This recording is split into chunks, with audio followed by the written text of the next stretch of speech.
Black Star Network is here.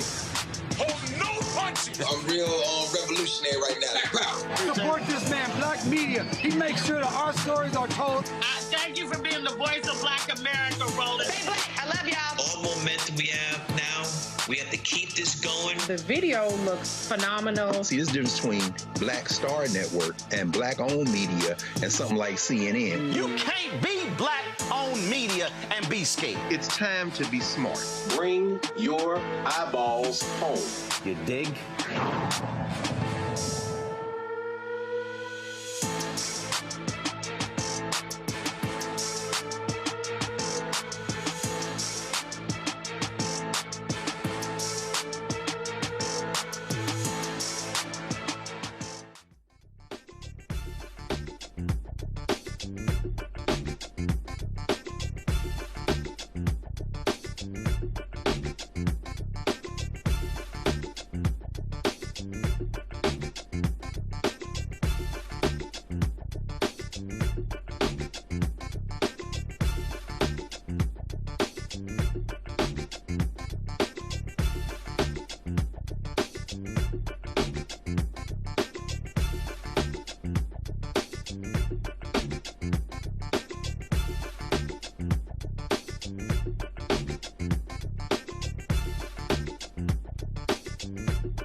Today's Wednesday, April 1st, 2026. Coming up on Roland Martin Unfiltered, streaming live on the Black Star Network. The Supreme Court heard arguments regarding Donald Trump's Birthright Citizenship executive order. Looks like the Donald who was sitting in the court, he's going to lose. We're going to hear from people who were against that executive order, was speaking outside the Supreme Court. Plus, Elie Mystal, the nation's justice correspondent, will break it all down for us. Virginia's Attorney General Jay Jones will discuss Donald Trump's illegal executive order on voting. Alabama Governor Kay Ivey has signed a new bill requiring insurance companies to cover prostate cancer screenings at no cost. It is named after Black journalist Roy Johnson, my good friend. He will talk to us in the second hour about the bill named in his honor. We'll also show you how Georgia State Representative Tanya Miller gave a scholastic breakdown of America's real history to her white colleagues who support Confederate monuments. Lots to break down. It's time to bring the funk on Roland Martin Unfiltered on the Black Star Network. Let's go. Whatever the miss, he's on it. Whatever it is, he's got the scoop, the fact, the find. And when it breaks, he's right on time and it's rolling. Best believe he's knowing. Putting it down from sports to news to politics. With entertainment just for kicks, he's rolling. It's on go, y'all. It's Roland Martin, rolling with Roland now. He's funk, he's fresh, he's real, the best, you know he's Roland Martin now.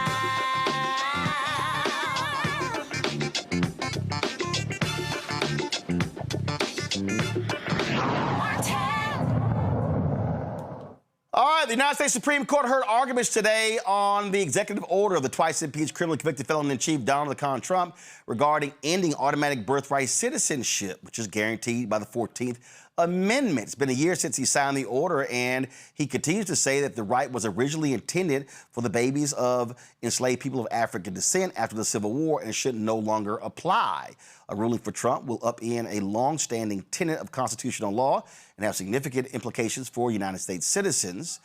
Before the hearing, Bishop William Barber was with hundreds of others protesting outside the Supreme Court, and this is what he had to say. We are here because the scripture says in Isaiah chapter 10, woe unto those who legislate evil and rob the poor of their rights and make women and children pray. Matthew chapter 18 says that Jesus said, woe unto those who offend the children, and it would be better to tie a millstone around their neck and be thrown into the sea than to offend the children. Y'all look up here, don't worry about that. Say, leave the children alone. Some folk don't know their history. The 14th Amendment was the rebirthing of America. That's why we had a Reconstruction. And that's why this Reconstruction Amendment guaranteed birthright citizenship to anyone born in this nation. My dear sister, now somebody, she can talk, but she can't be this close and disrupt what's going on in here. Now you can talk, that's all right. But I respect that you're right, and I haven't interrupted you, so don't interrupt me. I need security to move her back. Not up front, move her back. She can talk, but you got to move back. You got to move back. We here for serious business.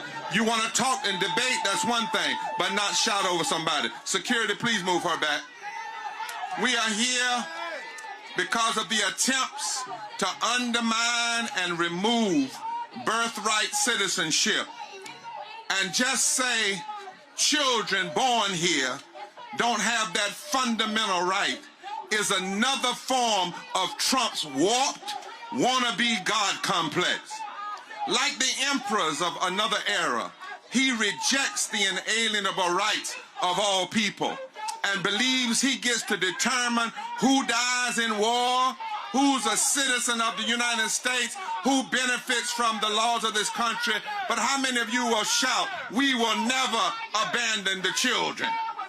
Say it with me, we will never abandon the children. We will never abandon the children. Shout it loud, we will never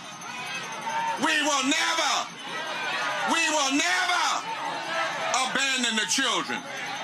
If the Supreme Court chooses to overturn birthright citizenship after 158 years, then we would have to climb on top of that building and erase those words, equal protection under the law.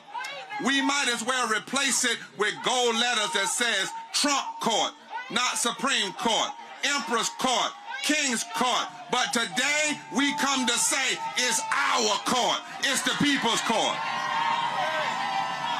And that is why clergy like myself must call it what it is. To end birthright citizenship, you can worship Trump if you want to, but I know God, and God is against ending birthright citizenship and hurting the children. No sin is more serious than to hurt the children. No sin is more serious than to hurt the children.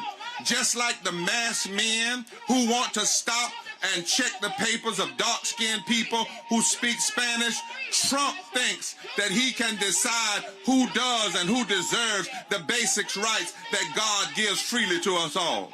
Trump's legal team is trying to use Confederate arguments to try to push the end to birthright citizenship. In 2023, we welcome 3.6 million children to this country. Tens of thousands of them got birthright citizenship, which meant from the day they were born, they had equal protection under the law and a right to pursue happiness. Somebody shout, leave the children alone. Leave the children alone. Let them have love. Let them have justice. Let them have humanity. The 14th Amendment protects babies from a caste system and makes sure that we don't have a permanent underclass. The fact of the matter is, those who are trying to end the Birthright Amendment, they weren't even the first people in the country. Their names don't sound Apache. Their names, Trump and Miller, don't sound Cherokee. They don't sound like the people who work the soil of this land, who spill blood to expand this democracy. Those were black people and Latino people and Native Americans. So if you want to talk about first, let's go to the first people that were here. The 14th Amendment, equal protection under the law, was written in birthright citizenship so that evil could not be perpetrated against the children. They didn't allow evil in 1868, and we're not going to allow evil in 2026. We will not allow our babies to be pressed into a permanent underclass. That is inhumane, that is wrong, that is unjust. And that's why some folk have to scream, because when you got a lie, you got to scream. But when you got the truth, all you got to do is say amen. Say amen. Let the children live. Say amen. Let the children rise. Say amen. Let the children have their rights. Say amen. Let the children have their citizenship. Say an amen. And to all of those that thought they could divide black versus brown and brown versus Asian, well, you got another thought coming. You have not divided us, you have united us. Grab your brother or your sister by the hand and say, we are together now and forever. And we will never, never, ever allow the rights of our children to be taken away. And so we come today and to pray. Would you bow with me? Gracious and loving God, we lift up our nation and its leaders as they deliberate on the future of birthright citizenship. We ask for your divine wisdom to guide their hearts, that they may see every child as a bearer of your image and a person of inherent dignity. Lord, we pray for the babies whose future are being weighed, and we ask that you protect them from the shadow of stateliness and provide them with a place where they are seen, valued, and welcome.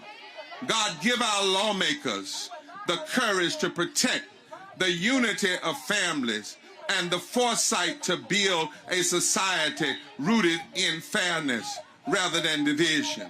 For if any nation declares that it wants to be first, it must start with how we treat the children. Help us to remember that we are all sojourners and that we are our true greatest measurement is how we treat the least of these. May the spirit of mercy and the spirit of love replace fear, and may our laws respect your heart for justice and peace. In your name that we call by many names, we declare amen. Now would you shout as loud as you can, we will protect the children. You can't scream us away. You can't run us away. You can't sue us away. You can't push us away. We will. We will. We will. We will. We will protect the children. Birthright, citizenship, always. Birthright, citizenship, always. Birthright, birthright, birthright, birthright, birthright, citizenship, always. All right, here's some of those oral arguments today. I'm just working within your argument for a moment. Today, you can point to laws against immigration that are much more restrictive than they were in 1860. We really didn't have laws like that we do today until maybe 1880. So if somebody showed up here in 1868 and established domicile, that was perfectly fine without respect to anything, any immigration laws. There they were. And so why wouldn't we, even if we were to apply your own test, come to the conclusion that the fact that someone might be illegal is immaterial? I would first cite Wong Kim Ark on that point, because Wong Kim Ark says you're... Well, I'm not sure how much you want to rely on Wong Kim Ark. But there is a statement in there that says, so long as they are permitted to be here. So Wong Kim Ark, keep in mind that by the time they decide Wong Kim Ark in 1898... but that's 1898. Now I'm looking at 1868, you're telling me is when I should look, and the test for domicile. And the stuff you have about unlawfully present, it's like Roman law sources you're going to. First and second restatements as well. Can I ask you a question? To follow up on what Justice Gorsuch was exploring with you with respect to domicile. Did I understand you to say that domicile is going to be eventually or is controlled by Congress? Who is domiciled? I'm struggling to figure out who is domiciled in your argument. The domiciliaries are people who are lawfully present and have an intent to remain permanently. So that's a kind of black letter, understanding of domicile. Now, Congress can dictate that certain classes of people, legal entrants and so forth, cannot lawfully lack the legal capacity to form a legally binding domicile. But if that's so, then doesn't it make the domicile for the purpose of the 14th Amendment turn then ultimately on Congress's will in a way that the framers did not intend? I mean, my understanding was the framers put this citizenship clause into the Constitution to prevent future Congresses from being able to affect citizenship in this way. Sure. Very briefly, no, I don't think so, because it is up to the alien whether or not they want to be domiciled here. Now, there may be But I thought you just said Congress can make determinations as to who counts as being domiciled here. So if that's true, then it ultimately would impact, in your theory, whether or not this person can claim that they have citizenship for 14th Amendment purposes based on Congress's determination. And I just thought that's what the 14th Amendment was trying to get away from. So that's the principle. That principle clearly applies here. I also respectfully disagree. Yeah, and I guess, Mr. General Sauer, where does this principle come from? Allegiance, domicile. Allegiance, I think you point to a Lincoln funeral speech as your primary example of where this principle comes from. It's certainly not what we think of when we think of the word jurisdiction, and I appreciate that jurisdiction has many meanings, but the first meaning is like if you're subject to jurisdiction, you're subject to the authority of. One doesn't say, oh, what that means is a certain kind of allegiance that domiciliaries have and nobody else does. So the text of the clause, I think, does not support you. I think you're sort of looking for some more technical, esoteric meaning. And then the question comes, okay, if the text doesn't support you, if there's a real history of people using it that way, but as far as I can tell, at the time of the 14th, you're using some pretty obscure sources to get to this concept. Like 500 birth tourism companies in the People's Republic of China whose business is to bring people here to give birth and return to that nation. Having said all that, you do agree that that has no impact on the legal analysis before us? I think it's, I'd quote what Justice Scalia said in his Hamdan dissent, where their interpretation has these implications that could not possibly have been approved by the 19th century framers of this amendment. I think that shows that they've made a mess, their interpretation has made a mess of the provision. Well, it certainly wasn't a problem in the 19th century. No, but of course, we're in a new world now, as Justice Alito pointed out to, where 8 billion people are one plane ride away from having a child who's a U.S. citizen. Well, it's a new world. It's the same Constitution. It is. One thing that's puzzling me about your argument when I think about the ratification of the 14th Amendment, in many ways it would have made sense for them, and you acknowledge the jus sanguinis in citing Vattel. It would have made sense in some ways for them to say, okay, we're going to follow, if they wanted to accomplish what you're saying they wanted to accomplish. You could say, well, we're going to follow jus sanguinis because we're going to make it all right on parentage. But instead, I mean, the 14th Amendment, we're talking about subject to the jurisdiction thereof, but it also says born in the United States. So you have the jus soli kind of point there, but you're saying it narrowed that point by tying it to the citizenship of the parents, at least as to soil. But I take it you're not arguing that United States citizens who have children born abroad would qualify for birthright citizenship. So it's kind of a narrower view of both the traditional jus soli rule and a narrower view of the jus sanguinis rule. So why would they have done that? And if they were going to invent an entirely new kind of citizenship, like an American brand, why wouldn't we have seen more discussion of that in the debates? I think you do. Y'all, it really was pretty wild.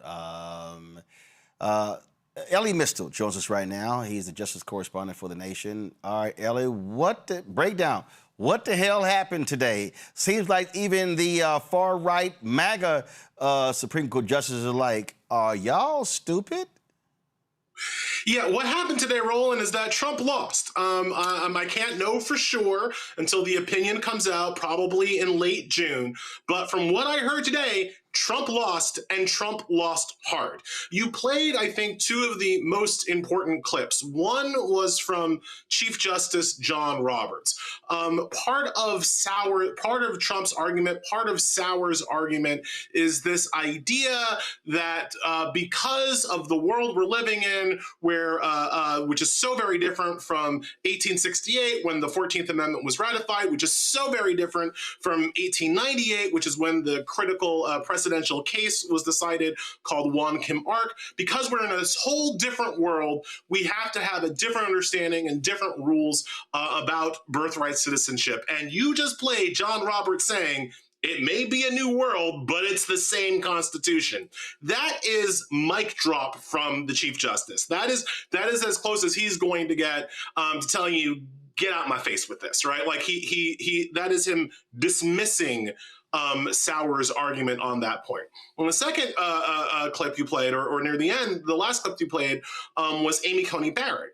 Now, I like to remind people here, gently so, that we also have to remember that Amy Coney Barrett has adopted children, and that coming to the mother of adopted children with an argument that says your citizenship is tied to the blood of your birth parents, not the soil that you're born onto or any other kind of legal distinction, that ain't gonna hit too well with a person like Amy Coney Barrett. And I found her to be very strong today, criticizing the administration, kind of going after their core underlying argument. The clip that you played, she was throwing around a lot of Latin phrases, jus sanguinis versus jus soli. These are Latin phrases that go to the idea of how citizenship is based. Is it jus sanguinis means through the blood.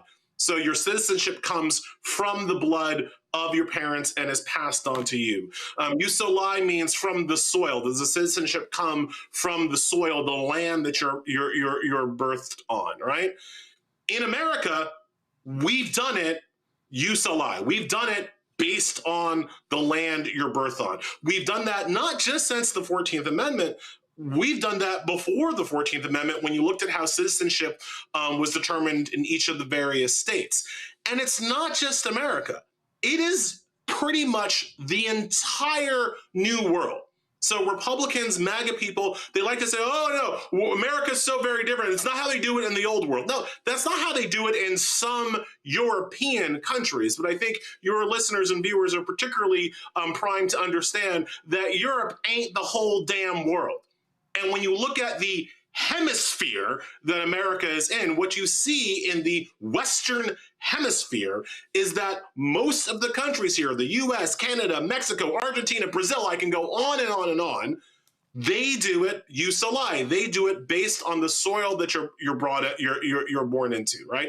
And Amy Coney Barrett was hitting exactly at that point that this is the way that we do it. And Sauer is giving them, and Trump is giving them no arguments and no reasons for them to completely throw out the Constitution, completely throw out the 14th Amendment, completely throw out literally 130 years of Supreme Court precedent, just because Donald Trump is particularly bigoted and particularly hates undocumented immigrants. Like that core argument wasn't making sense to Barrett, to Roberts, and even a bit as you played to Neil Gorsuch, right? Now, you heard them in the Gorsuch clip talking a lot about this issue of domicile, right? This idea that to confer citizenship to your children, you have to be domiciled in the United States, right? Well, that is a term that John Sauer and the Trump administration, they're just making up. You can read the 14th Amendment, as I have. You can read the Civil Rights Act, as I have. And the word domiciled ain't there. What the amendment says is subject to the jurisdiction of the United States. And you played the clip of Kagan explaining very accurately that subject to the jurisdiction usually means subject to the authority of, right? So if I can be arrested by the United States, I am subject to the jurisdiction of the United States, right? If I can get a parking ticket from the United States, I am subject to the jurisdiction of the United States. We know that's not true for everybody that's here. Ambassadors, I live in New York City. Ambassadors, I know, don't get parking tickets. And it's really annoying. Ambassadors can argue that they're not subject to the jurisdiction of the United States. My black ass is, and so is any immigrant. So is any undocumented immigrant. They are subject to the jurisdiction of the United States. So this idea of like, oh, actually it depends on domiciliaries, that's some bullcrap that Sauer is making up. Now, he's not alone in making it up, because Sauer's fundamental argument is based on the arguments of a man named, a 19th century man named Alfred P. Morse. That's the source that Sauer and the Trump administration keep going back to to try to make their "it's about domicile, it's not for transients" argument. Think about Arthur P. Morse. He was an avowed white supremacist. And when I say avowed, I mean Arthur P. Morse is actually the lawyer that argued Plessy v. Ferguson for the side of the segregationists, right? So we're talking about like a famous white supremacist, right? There's like Nathan Bedford Forrest, John C. Calhoun, and like this guy, right? Like he's on that third tier of like famous white supremacists in history. And that's the guy that the Trump administration's entire legal argument is based on. And at the Supreme Court today, both Roberts called Sauer's sources quirky, which I believe is, I mean, I speak white for a living. I believe that's the white version of that sounds like some racist bullcrap to me, right? Roberts calling it quirky. Kagan called his sources unusual because he's using a white supremacist to make his argument, right? So yeah, I think Trump lost, and I think it's not going to be particularly close. I counted 6 votes against the Trump position, if you count all the liberals, Kagan, Sotomayor, and Ketanji Brown Jackson, along with Roberts, along with Amy Coney Barrett, and probably along with Gorsuch. I could argue that there's 7 votes. I could argue that Brett Kavanaugh was a little bit harder to pin down, but a lot of people are arguing that Brett Kavanaugh also wasn't buying it. And Roland, if you want me to go really crazy, want me to say something really radical, I think Clarence Thomas is still in play. I'm not saying we're going to get him. But Clarence Thomas, usually when he's against you, he makes it very clear in his like 1 or 2 questions that he's going to ask. And this hearing, he asked 3 questions, which is a lot for Clarence. And only one of them was obviously like, I'm with Trump, right? The other 2 were open-ended a little bit. You could kind of take them either way. So I don't necessarily, I'm not going to predict that Thomas is going to vote against the Trump administration. I'm not a fool. But even Thomas wasn't 100% bought in to this particular Trump argument. And it was awesome that Donald Trump had to watch this ass-kicking live in person. So let's remember, there has never been a sitting president to attend Supreme Court oral arguments. That has never happened in recorded history because it is gauche. It is classless. It is a violation of it's not a violation of separation of powers, but it's implication of separation of powers. You're not supposed to do it. Now, we know that Trump doesn't care about what he's supposed to do or what he's not supposed to do. That we understand. But you got to ask, why did he show up at all? And Roland, I've made the analogy.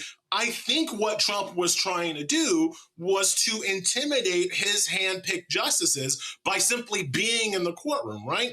It's a Tony Soprano kind of move. It is literally the move Michael Corleone pulls in The Godfather 3, right? Where the guy is testifying at the Senate hearing, and then Michael shows up with the guy's brother. Michael doesn't say anything, just looks at his brother, and suddenly Frankie Pentageli is like, oh, I just made it all up about Mikey Corleone. Right? Like, I think what Trump was trying to do, was trying to sit there and intimidate the justices just by his presence, and it didn't work. They didn't care. I listened very closely for any hint, like literally, and there it is, that clip. I listened very closely for any hint that the justices were taking notice or asking different questions or asking their questions in a different way because Trump was in the room. And Roland, honestly, I didn't hear it. The only thing that I could argue is that Kavanaugh didn't ask any questions while Trump was there, I think. I don't know exactly when he left because I was listening to it. I couldn't watch it. But I'm not sure that Kavanaugh asked any questions while Trump was there. So maybe there was something, but like there was no real indication that the justices were intimidated in any way. And then I saw on the television that Trump walked out about halfway through. Anyway, didn't even stay. He listened to Sauer and he walked out after that. So if he understood that he was losing, maybe that's why he left. He took the L. I think it's unlikely that Trump was capable of understanding a live Supreme Court oral argument as it was happening. I mean, he didn't have access to my feed, so how could he? No, I'm joking about that. But you know what I'm saying? Like, I don't think that he was actually following along. I think he got bored. You got to figure, Roland, Trump hasn't been in a room where he is as irrelevant as he was in that room since, like, the last time he was in Melania's bedroom, right? Like, that's probably the last time that Trump was truly didn't need to be there. Nobody cared that he was there. Nobody paid any attention to him. Nobody asked him a question. And a man like Trump, he doesn't have the stamina to be unimportant for much longer than an hour. So he was unimportant for an hour and he left. Totally. I'm not saying it backfired, but it totally, if he was trying to intimidate them, that ship totally failed. Well, I always love it when Donald Trump takes an L. Elie Mystal, we appreciate it. Thanks a lot. Thank you so much, Roland. Have a nice one. All right, folks. One of the critical issues that we're looking at is the issue of voting. It is dominant before us. We see what Donald Trump tried to do with that silly executive order on yesterday, which makes no sense whatsoever when it comes to mail-in voting. It is a constant battle that we're seeing. And so this is when you have, of course, Democrats who are elected, folks like Virginia Attorney General Jay Jones, they're fighting back against that. The Attorney General joins us right now. I'm glad to have you back here on Roland Martin Unfiltered. First and foremost, I got to get your take on, again, what happened today. I mean, to see, I mean, no one in their right mind would have thought that these folks would try to go after citizenship. But we see what they're trying to do. Project 2025, Attorney General Jones, was all about rewriting the rules, the laws, and they wanted to literally upend the 14th Amendment. So if they did that, it's no shock they would try to deny people the opportunity and the right to vote. Well, you know, look, I did not watch or listen to today's oral arguments, but I certainly got a download. But I will tell you that I and so many of my fellow attorneys general from across the country understand that birthright citizenship is a foundational principle of our republic. It's something that has been embedded within our Constitution, a right that is afforded to so many people here in this country. To see the president and his administration try to undermine that is a disgrace. And it's why we have put our collective voices behind the position that he is wrong, that the administration is wrong. And, you know, look, I don't claim to be able to read the justices' minds, but I do think that there was a lot of skepticism today that was expressed toward the administration's position, and rightfully so. This president seems hell-bent on doing things that are illegal, on upending our institutions and our norms and our traditions and our customs, and this is no difference. And so I do think that cooler heads and reasonable heads will prevail in this moment. But, you know, I and my colleagues are really fighting to make sure we hold the line until we can get Congress back to be the real check on him that the Constitution has envisioned. Well, specifically on the executive order yesterday, we come to mail-in voting. I mean, this idea of putting a barcode on the envelope of a individual barcode on every envelope, just crazy. Officials in Oregon and Arizona, of course, they rely heavily on mail-in voting in all their elections, already vowed to sue. And I certainly expect we're going to see more lawsuits coming from the states. And this is, again, the overreach of Donald Trump trying to tell states how to operate voting when that's always been left up to states and not the federal government. He needs to understand that states are tired of the overreach. They're tired of the power grabs. You know, we're sick and tired of this, if you look at what happened in Virginia in our elections last fall, we all campaigned on pushing back against the federal overreach, and we all had significant success. And we have sued this administration dozens of times since I took office in January, fulfilling those promises and continuing to push back against the craziness. Mail voting is safe and it's secure. Like you mentioned, a couple of states use it as their primary form of voting. We in Virginia had the Virginia Voting Rights Act, which substantially expanded our mail voting program, which is a good thing. Our elections are safe, they are secure. There is no instance of voter fraud here in Virginia. Anything that the administration says to say, hey, this is to push back on voter fraud is baseless. It is not grounded in fact. They are causing chaos. They are sowing fear. They are using misinformation to try to justify a mechanism to create a national role so that they can use it for nefarious purposes. And we are pushing back against that. I think all of the Democratic attorneys general are united in lockstep that we are going to sue because this executive order is clearly illegal. States have administered elections. We do it well. We know what we're doing. We trust our communities. We trust our localities. We trust the state to administer the elections. And that's what's going to continue to happen. The people who staff our polling places here in Virginia, our registrars, those are our community members, our friends, our family members, our neighbors. We trust them. We have no thought that they would be, doing something nefarious. We have no issues here in Virginia, and I think my colleagues would say the same thing. And so, we're all united in pushing back against this patently illegal power grab. This is yet again an instance where the president seems to think that the rules don't apply to him, and he can just rewrite things without Congress being a part of this conversation, without the states and the rights that have been delegated to us being a part of this conversation. And I feel very confident that we're going to be successful in pushing back on this, getting this thing thrown out, and so that people can go vote this year in their respective states without any fear, without any concern, and without any confusion.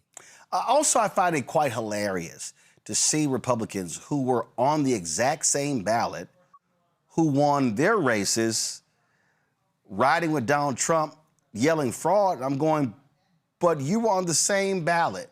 So all of the people who were on the same ballot who won or lost aren't yelling fraud except one person who lost in 2020. Look, this seems to be something that he seems hell-bent on. And frankly, I can't tell Republicans what to campaign on or what not to campaign on, but I will tell you that in Virginia, Donald Trump's brand is toxic. People here have rejected him 3 times. Every single time that he's been on the ballot here in Virginia, he has lost by increasing margins each year. And then we built upon that last year in the fall where, Abigail Spanberger won by 15 points. Ghazala Hashmi won by a little under 10. I won by 7, and we picked up 13 seats in the House of Delegates. And so it is very clear that at least here in Virginia, his brand is toxic. And if Republicans want to attach themselves to the president, be my guest. His approval rating continues to drop, not just in Virginia, but across the country. And, I think people are smart enough to know that we respect the rule of law here in this country. We don't put any one person over others. We have a constitution that is applied evenly and fairly to every single person. There are no kings in this country. And we have a system of checks and balances that we're going to fight for. Look, our democracy has been, I'd say, fragile at points in our history. It's designed to bend. It has not broken, and it will not break in this instance because we have attorneys general, we have members of Congress, we have members of the state legislature, governors, senators who care deeply about the future of this country. And we're not going to let Donald Trump run over us. We're not going to let him run roughshod over us just to satisfy his personal whims. This is much bigger than that. And I look forward to continuing to be a check on him until we can get a House of Congress back at least in November and then get him out of office come January 2029. My panel, I know they got some questions for you, but y'all got a huge special election coming up on April 21st with regard to redistricting and Republic. I also find it quite hilarious to watch a lot of Republicans in Virginia who have been slamming Democrats for trying to change the map when they were real quiet about Texas, about North Carolina, about Florida, about Missouri. They were cheering those places on. Seems like they ain't happy when the rabbit gets the gun. Well, look, we have an election that is happening right now in Virginia. to determine our future, about our voice and our representation in Washington. I cannot tell people how to vote because my office is defending the right to vote. The election itself has been under attack by the RNC and other Republican actors. And I'm so proud of my team for stepping up and stepping in and swiftly making sure that this got to the Supreme Court of Virginia, who said the election will go forward. People in Virginia will be able to make their voices heard. I myself voted just a couple of days ago, but I'm proud of the fact that we in Virginia have safe and secure elections. We are going to step up and show the president, who, again, I think doesn't believe that the rules apply to him, that we have something different for him in store here in Virginia. And I'm really excited about the prospect of people being able to exercise their right at the ballot box, something that, you and I think have both agreed and said publicly for a long time is the most sacred right that we have as Americans. It's what sets us apart, not just from folks here, around the world, but really what makes us special, that we can go where an outcome is not predetermined, that people have a choice and have the freedom to go and do that. I'm the descendant of slaves, just like so many other folks who are watching this tonight. We have people who came before us who died so that we could go and vote. And every time that we do not exercise that right, we're cheapening their legacy. So I implore Virginians, if you have not yet gotten up, please go vote. Early voting started last month. It runs through the Saturday before the election, and Election Day is on April 21st. This is really, really important. So please get out, go vote, make your voices heard so that we can have the right voices representing us in Washington going forward. Questions for Virginia Attorney General Jay Jones. First up will be Rebecca Carruthers, President and CEO of Fair Election Center. Thanks for being on the show tonight. I have two quick questions. One question is about the Supreme Court, especially when the Solicitor General was really talking about this fictitious standard of domicile. And I'm just thinking about how this impact a lot of Black Americans, especially those of us who are descendants of slaves. Because at the time, those who were enslaved weren't domiciled, meaning they weren't residents per se. They were property. So can you talk more about that? Because it seems as if this administration is playing around with the idea of citizenship, even for those of us who have been in this country for centuries. Look, I don't think they're trying to hide the ball, but I do think that I read some of the transcript from today's oral arguments. It seems very clear that there are justices on both sides of the aisle who are quite skeptical of the position that the administration has taken. I think there's a reason why I and my other Democratic attorneys general have signed onto an amicus brief in opposition to the administration's position. This is a foundational principle for our country that would really, if changed, upend a lot of things and throw a lot of things into question. Again, it really does sort of make sense for the president because he seems hell-bent on creating as much chaos and confusion as possible. But from an administrative standpoint, this would really throw our democracy into turmoil. And it's yet another reason why we have to make sure that we check this president and all the actions that he's trying to take. We can see very clearly that most of them are done because they have ill intent. But frankly, this is one of those where it has united people on both sides of the aisle because of the wide-reaching implications. I think whether you're talking about Black Americans, you're talking about immigrants, you're talking about anybody, someone in your life is going to be impacted by this in a negative way. And this is one of those moments where I think you're seeing folks coalesce against the administration. To see him sitting in the front row to observe the shellacking that he took, I think really hopefully will send a message to this administration that they can push the envelope, but people are going to stand up and they're going to fight back. And we have these institutions that have been around for 250 years for a reason. And again, they're may bend in certain moments, but they're certainly not going to break. And right now, I think you're seeing many people steel their spines against this stuff. And I hope that this is a turning point as we move toward the midterms and then on into 2028, where we can get this guy out of office and get someone else in the White House who understands what democracy means, what our republic is built on, and where we all want to go as a nation. Michael Brown, former chair, I'm sorry, Rebecca, you had another question?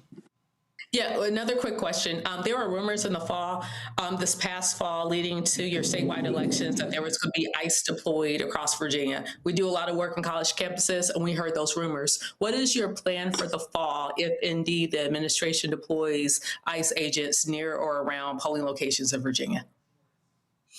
Well, as a threshold matter, people in Virginia don't feel safe and secure, and that's because the administration and the policies that they have been pushing have made us all feel that way. I work very closely with state and local law enforcement in my capacity as the 49th Attorney General of Virginia to make sure that students, citizens, all of our communities are as safe as humanly possible. Our governor has rescinded the executive order that was issued by her predecessor, pulling the 287G policies off the table from the state perspective.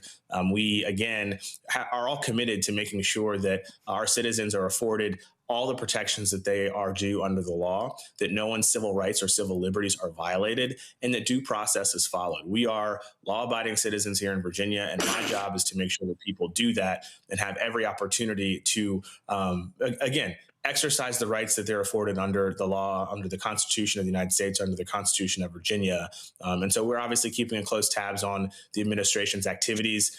We certainly get a lot of, incoming from citizens across the Commonwealth who are being vigilant, and we appreciate that. And so we will continue to engage with our communities, engage with law enforcement, and make sure that everybody is being protected. Michael Brown, go. General, how are you? Nice to see you again, sir. Good to see you as well. And proud of all the work you've been doing. This is more of a political question rather than legal. My grades in law school weren't good enough to ask you a legal question, so I'll ask you a political question. Obviously, we know that the Supreme Court is supposed to be apolitical. Clearly, members of the Supreme Court have their political slants and the like. With the intimidation move he attempted today, the intimidation goes in so many different ways. Yes, it's to stare at them to try to force your will on whatever decision or questions they would ask. But the other intimidation also comes from the allies and friends of justices when they're at receptions and cocktail parties and friends' houses for dinner, or wherever they may see their friends. But they also have seen 30, what is he now, 33% in polls disapproval rating. And maybe when they see that, they also say, well, he can't intimidate me because I'm not getting as many calls about protecting him. Clearly, that's the cynic in me in this question. But what do you think about that? We see the policies that this administration has pushed, and we have seen the political fallout and the consequences for these policies, where they are clearly not listening to the people of Virginia and really this country. Every time Donald Trump has been on the ballot in Virginia, he has lost. He lost to Hillary Clinton in 2016. Joe Biden beat him by 10 points in 2020. Kamala Harris beat him in 2024. We made history last year electing our first female governor, our first Muslim statewide elected office holder with a lieutenant governor, and then I'm the first Black attorney general in Virginia. And I think that we all ran spectacular campaigns because we were focused on pushing back against the overreach of this administration. I think the policies have finally started to sink in, and they're really hurting people. You think about the tariffs that were declared illegal, outside of the fact that you sued to stop those tariffs. The Supreme Court threw them out. Those tariffs, that policy, has cost families on average about $1,700. That's real money for real people. We all want that money back in our pockets. I have 2 young children. I need that money for groceries, for diapers, for childcare. The list goes on. And I'm just like everybody else across this country.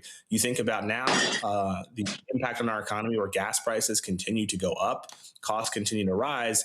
This falls squarely at his feet. And so I think, again, as mentioned earlier, if folks want to tether themselves to this administration and those policies, I bid you good luck, because in every special election and every general election since he took office again, it's been, I think, considerably unsuccessful for Republican candidates who are unwilling to move off of the policies of this administration.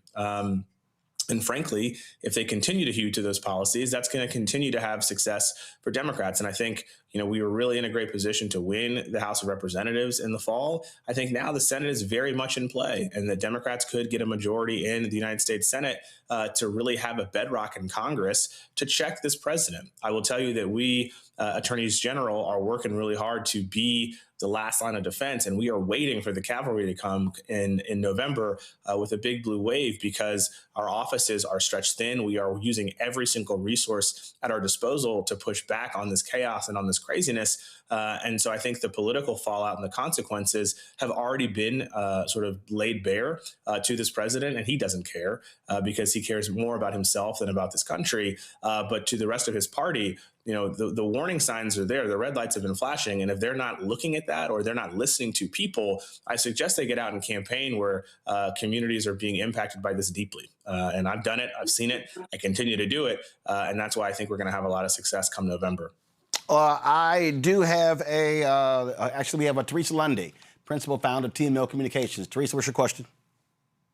Thanks, Roland. A.G. Jones, one, thank you for all that you are doing for Virginians, and hopefully other states are mirroring that same leadership. My question is, you know, as we know, Trump is the author of confusion and chaos, but he's also a very great businessman. However we think, if it works, it doesn't work. We've seen him cut so many deals. The one issue that I was concerned about was this barcode, and is this barcode being contracted out to another firm or something like that? That's may not something you probably would know, but I think it's something that we should have as a cause of concern of how taxpayer dollars are being used.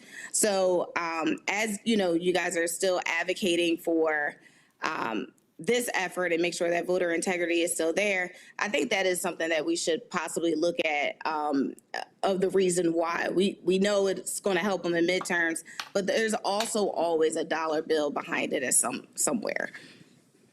Well, we know that the executive order was patently illegal, and that's why we all moved very quickly to declare it as such, and we'll work in the courts to make sure that they do as well. But what you have hit on, I think, is something that everybody needs to be very mindful of, is data privacy. And how the data that you are giving away to certain entities is being used. And the bigger fear, I think, when you think about a sort of national registry, as this president sort of envisions, which would be used, I believe, for nefarious purposes if enacted, but it will not get there, would really have some dire consequences for people across this country. State legislatures have been really active in trying to tighten data privacy laws. I'm proud of the fact that in Virginia, when I was a member of the legislature, we voted for the Virginia Data Privacy Act several years ago, which established guardrails about the usage of people's personal information. I think we should all have a healthy fear about how some of our personal information is being used. We see the consequences of data breaches. We see how we're being fed certain ads and certain content on these social media applications.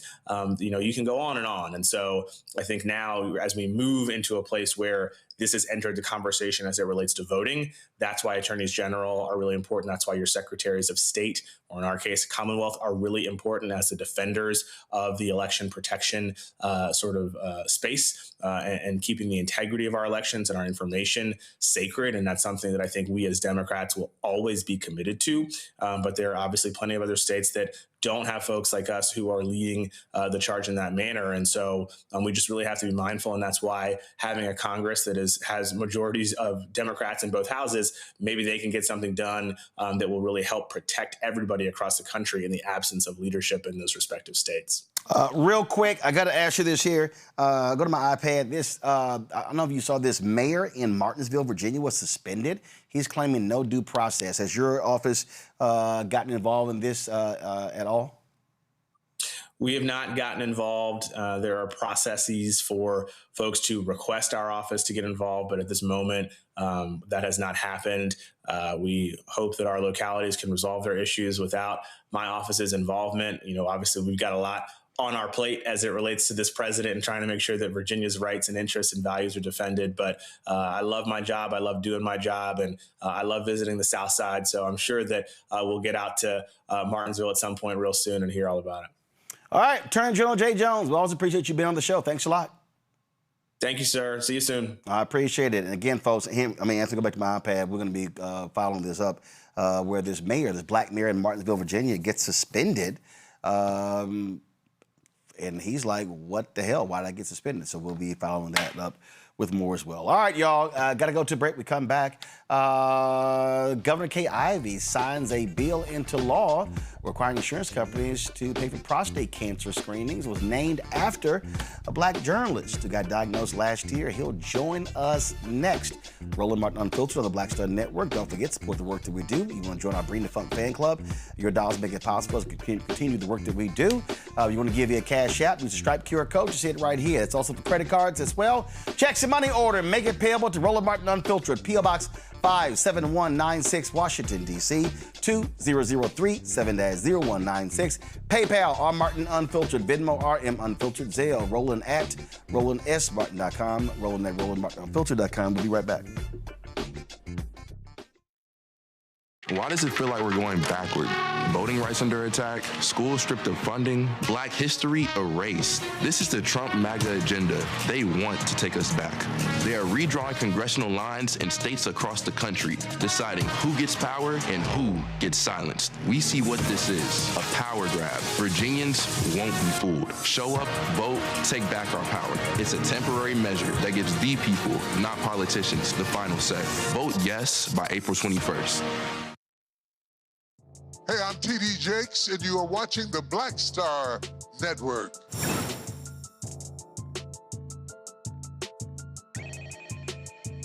Folks, July of last year, Roy Johnson, columnist with AL.com, announced that he had prostate cancer. And, of course, a lot of people were commenting, reaching out. And all of a sudden, the state representative said, you know what, I think we need to do something about this. Then takes this thing to the legislature. And a law is passed named after him that requires insurance companies to actually pay for it. How about that? Yesterday, there was ceremonial signing in with Alabama Governor Kay Ivey, of course, signing it into law. Of course, this is critically important, life-saving cancer screenings, again, more accessible for men who are at risk. It's SB 19. Takes effect on October 1st, and as I said, it will require insurance companies to cover prostate cancer screenings at no cost. It ensures that men over 50 and high-risk men over the age of 40 can receive screenings without paying out of pocket. And so it was renamed to honor Huntsville businessman David McElhaney and Roy Johnson, who joins us right now. Roy, glad to have you here. You just turned 70 years old. I was there in Birmingham celebrating your birthday. And so must be pretty cool to turn 70, and here you got a bill named after you.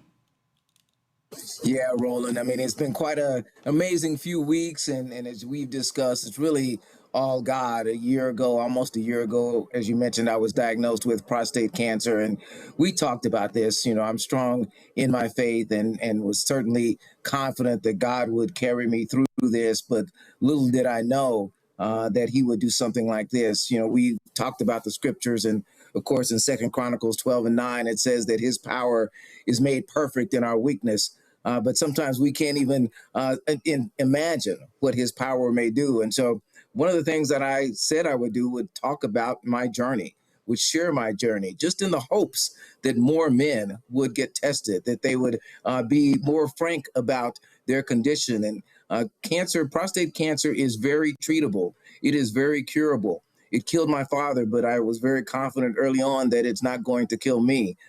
Fortunately, I did detect it early. I've been getting tested annually for years. And so I'm doing well now. I'm thriving with cancer.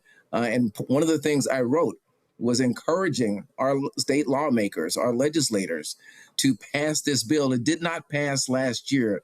It died at the end of the session, maybe in part because of the tenor of the federal government that was really anti-everything as this new administration was coming in.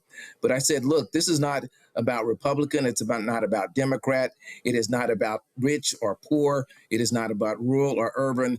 Prostate cancer affects everyone. And I give credit to Senator Steve Livingston, who is a Republican, and Representative Jeremy Gray, a Democrat, who came together, crafted this bill, and had it pass both houses. And as you mentioned, was recently signed by Governor Ivey. You know, when we talk about this issue of prostate cancer, look, Dexter King, Dr. King, Coretta Scott King's son, died of prostate cancer. Montel Jordan has been on this show talking about it. So, I mean, and there's so many of the cases, and just like many things, it's curable, but unfortunately, when it comes to men, especially black men, folk who don't get tested, they find out late. This is important because, again, it mandates that the insurance companies cover the cost. As I began to research prostate cancer, learned early on, 1 in 8 men overall will get prostate cancer. Every time I'm in a room with men, and if it's more than 8 of them, I say, look around, one of you will be diagnosed with prostate cancer. If it's black men, it is 1 in 6. And we are 3 times more likely to die from it than white men. Why? Because we have a tendency not to go to the doctor, not to get tested. As many men know, for years it was a digital test, and we were all very embarrassed to get that. Now it is a PSA test. It is a blood test. It is a prostate-specific antigen test that is a finger prick. They take your blood, they test your blood, and they measure the amount of this hormone that's in your blood. So it is a much easier test. Everyone should get it. The earlier they detect it, the better your chances of survival. And so that is my calling, is just to encourage every man within the sound of my voice, black or white, rich or poor, no matter where they live, go get tested because it just might save your life. You talk about being in different rooms, and since you went public, you wrote about it, you posted videos. Have you, I take it you've been hearing from other men sharing their own testimonies? I can't count the number of men who have shared their testimonies with me and who still do. It's interesting. As you know, I write an opinion column for AL.com, and my opinions are often very controversial. And I have men who have written and said, I don't agree with anything you say, but I'm praying for you. And they share their prostate cancer journey. They tell me that they were diagnosed 12 years ago and they're still around. They tell me to continue fighting. So this is a unifying effort. This is something that brings a lot of people together. Almost everyone watching today has someone in their family who has either been diagnosed or is getting tested for it. And so, yes, men every day remind me not just of their journey, but now I'm getting young men who are telling me, you know what, Brother Roy, I got tested because of you. I just turned 40 and it hadn't crossed my mind, but because I turned 40 and I'm an African-American man, I'm going to start getting tested. It's particularly humbling when young men with young children come up to me at church and have shared that with me over the last few weeks. Questions for our panel. Michael Brown, you first. Roy, how are you, my friend? Good seeing you again. Thank you, Michael. Did you whoop up on Roland on the golf course in Alabama? Hell no. Let's get to the real serious part of the conversation. Now, Michael, you know I hand out ass whippings, whether in D.C. or Alabama. And he shows no sympathy no matter what your condition is. So this time we did not play, but I'm sure we will sometime soon. Oh, you did? Okay. Yeah, absolutely. Right. Hey, Roy, when you were traveling around and having your conversations with our brethren, did you find out whether they were resistant because of the old traditional issues related to macho and don't worry, I'll drink some water, go to sleep, and everything will be okay? Or was it lack of health care that keeps folks from going to get tested? It really ran the spectrum, Michael. I had a number of men who said that initially, absolutely, they were concerned about one of the treatments, which of course involves a prostatectomy, and they were concerned about what their sex life would be afterward. But one of my responses to them is that I gave away the guarantee to have life is to be dead. So if hold on, Roy. Hey, Roy, hold on. You broke up there. You said your response to them was? For men who are concerned about their sex life post-surgery, I said, I'll guarantee you can have a bad sex life if you're dead, right? So get the test, get whatever treatment your doctors recommend, because whatever's on the other side is much better than losing your life, than your loved ones losing you being around, you losing your ability to support your family. So absolutely, Michael, there were people who were initially concerned about what their sex life would be like after surgery or even after chemotherapy. But as I assure them, it's better to endure that. And there are plenty of ways now. Look, there's pills for that, Roland. We know that, right? There's pills to be able to help you in that regard. So it's better to get checked, find out what's wrong, and get treatment for it than to be concerned about your sex life afterwards. Absolutely. Or our Dr. Rachel, our sexologist we had on the show, she would say, don't take pills. She says there are natural ways. Y'all go pull that conversation with Dr. Rachel up. Because actually, and seriously, I know we laugh at it, but if you are one of those men and you are concerned about that, seriously, go to our YouTube channel, our app. The conversation we had with Dr. Rachel, she's a sexologist. She actually helps in her institute a lot of men who have experienced, she does not call it erectile dysfunction. She actually is helping a lot of men restore their sex life after they've actually had prostate cancer. And so y'all want to go check that out. Teresa London, your question. Well, thank you so much for writing this piece. I feel like we at the Commonwealth of Pennsylvania have always been talking about women's health.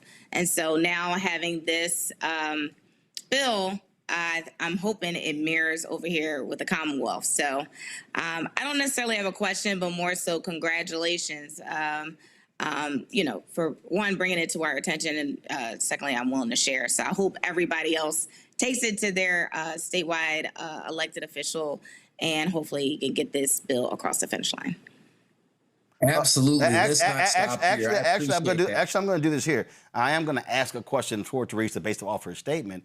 Roy, that point is important because what we often have seen, we have seen laws, local laws, county, state, that are related to women and their health, and you don't see the same. So even when you talk about elected officials, you do not see the same focus when it comes to the health of men. Not being as proactive.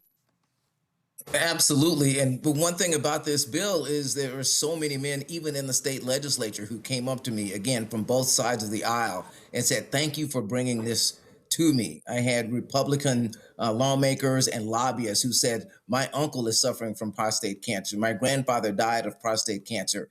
It is a unifying ailment. It is a condition that affects everyone. And I would like nothing better than to bring this effort to other states. There are a few states that have this bill, and what was important about it is that it had the support of the insurance companies here. And it's great that the insurance companies said, look, we'd rather pay for this screening up front than to have to pay for a more aggressive and more expensive treatment later on. So the fact that the insurance companies were supportive, that it is a condition that crosses all lines, is something that I think is a message we can take to other states and try to get similar laws passed there too. Rebecca? Thank you for being on the show tonight. How do we talk to the Black men in our life about getting these much needed screenings, and not just even more prostate, but even colon cancer and some of the other screenings? It's a great question. I look them in the eye and ask them about love. Ask them who they love, what they love, who is depending on them. We take our role as providers very seriously, and whether we have children, grandchildren, spouses, or family members, we know that we have been called to be here for a reason. And then we're also called to do everything we can in order to take care of this temple, to ensure that we are here and able to become all that God has called us to be.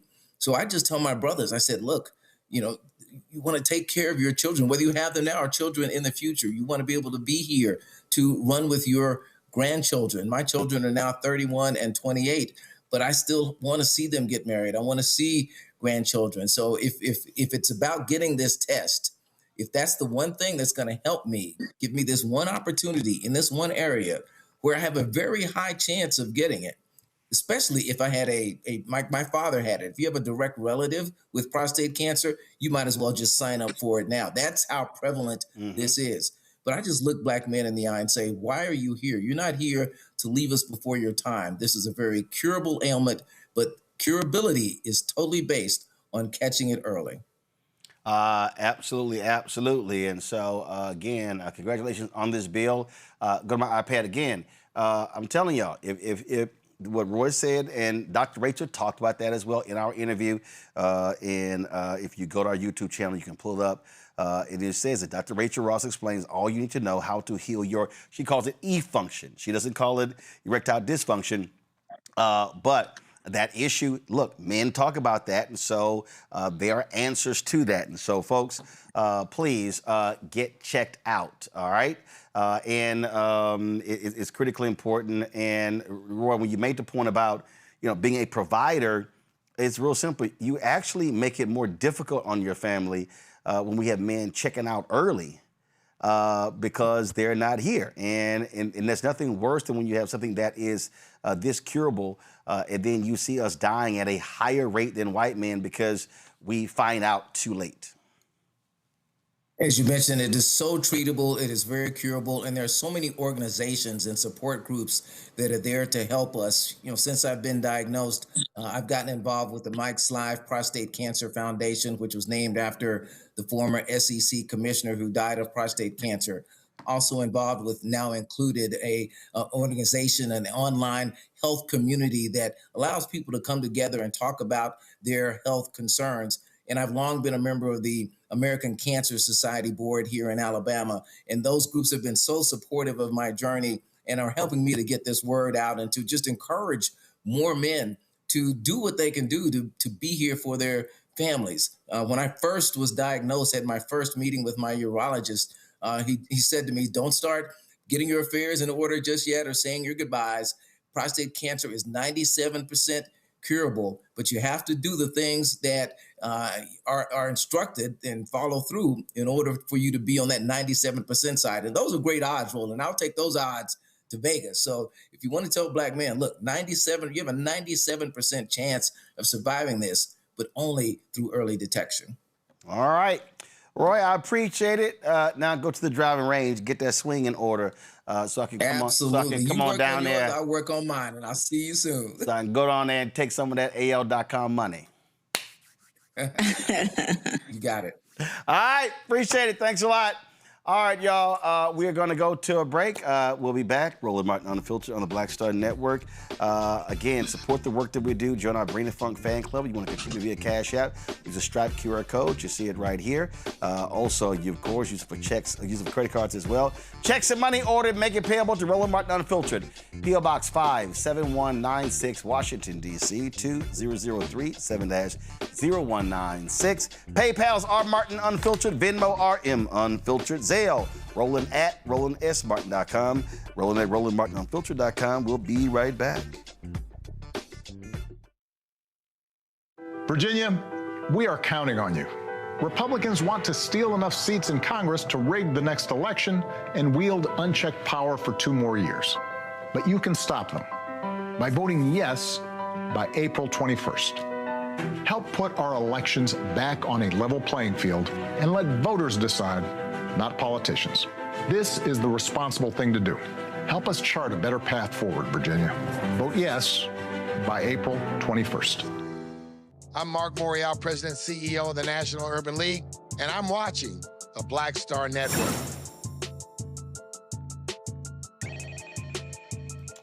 All right, folks, time for Black Star Network headlines with Brittany Noble. 2 black Texas state troopers will get over $1.6 million after a federal jury found they experienced racial harassment and retaliation within the Department of Public Safety. Gerald Sams and Sergeant Jerry McPherson filed the case in 2020, claiming they had endured years of discrimination from their supervisors. After a 3-week trial, the jury ruled that both men were harassed due to their race and determined that the agency failed to take appropriate action. The department denies these claims and is currently seeking a mistrial. In Maryland, 4 Baltimore City police officers are facing criminal charges tied to separate allegations of assault. Investigators say they abused the power of their badges and attempted to cover it all up, which the state's attorney now exposed. Officers Kevin Dugan, Kevin Hilton, also Mordecai Mandelbaum and Menachem Rosenblum are all accused of making false statements, false reports, misconduct, and in Rosenblum's case, second-degree assault. The allegations span multiple encounters dating back to June 8, 2024. Investigators say Dugan used a leg sweep to take down a juvenile who had been not made physical contact with him, then pressed a wooden baton against the teen's throat while he was on the ground. Officer Hilton is accused of shoving a man down a step after the man was trying to break up a fight. Officer Mandelbaum falsely accused the suspect of tripping, then kicking him during a foot pursuit. And Officer Rosenblum is accused of spraying a man multiple times in the face with pepper spray after he surrendered to police. State Attorney Ivan Bates says he is committed to holding these officers accountable. Well, Sean Diddy Combs' release date has been moved once again. According to the Federal Bureau of Prisons, the hip-hop mogul's new release date is now set for April 15, 2028, which shortens his sentence by 10 days. Combs is currently serving a 50-month federal prison sentence after being convicted on 2 counts related to transportation of the purpose of engaging in prostitution. He was acquitted of more serious charges, including sex trafficking and racketeering conspiracy, after a high-profile trial in New York.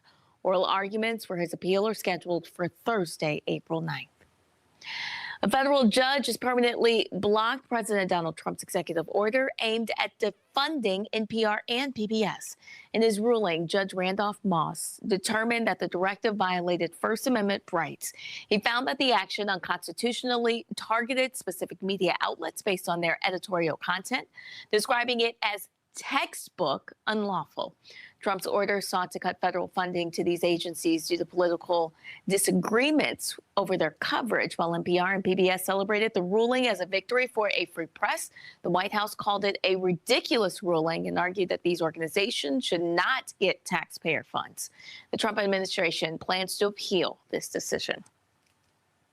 Well, people in Palm Beach, Florida may get a new airport in name only. On Monday, Governor Ron DeSantis signed legislation clearing the way for the renaming of Palm Beach International Airport after President Donald Trump. If finalized, the change could take effect as early as July 1st. With the airport's code shifting from PBI to DJT, the move comes as Trump also unveils plans for a presidential library in Miami, adding to a growing list of landmarks all tied to his name. Approval by the Federal Aviation Administration is still needed to seal the deal. Well, there will be no punishment or investigation after 2 Army military helicopters flew over Kid Rock's house over the weekend. Defense Secretary Pete Hegseth reversed the Army suspension. The aircraft, identified as AH-64, was operating in the Nashville area when it flew over the rapper's house. On Saturday, Kid Rock posted a video on X showing him standing in the backyard of his Tennessee home as a military helicopter hovered for several seconds and another flew by. Before the decision came down from Hegseth, the personnel involved has been suspended in flight duties while the Army is reviewing this situation. All right, folks. Georgia State Representative Tanya Miller, of course, we had on the show last night. She's running for Attorney General. Was talking about her, well, first of all, we would discuss with her campaign, but there was a discussion on the floor of the General Assembly, and it dealt with the issue of Confederate monuments. And you have these Republicans who are just insistent on these things. And so Miller had to let them know and say, you know what, I think y'all deserving of a history lesson. I wanted to speak briefly as a great-granddaughter of the South.